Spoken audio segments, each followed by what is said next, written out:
You pointed out, look, it is a practice.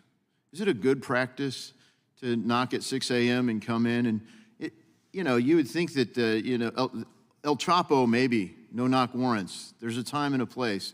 But how do they weigh the right time and place for those kind of tactics versus, maybe less intrusive, less risky tactics? Well, we've given great deference to law enforcement to choose their tactics, and we are concerned about law enforcement officer safety.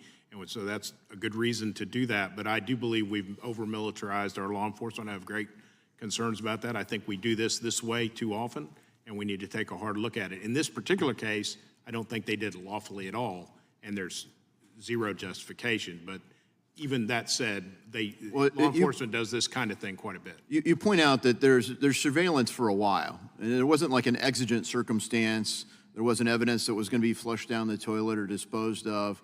There was evidence that would be physically present on site, and there were lots of periods of time where Mr. Malinowski was in a place where he could have been detained and questioned, could have been brought to the residence, or could have been caught as he's walking into or about to walk out of a home. So there were lots of less invasive means, and I just hope that we can find a way in statute or in practice to be able to say, let's do it that way more often, and let's not violate the civil liberties of our citizens.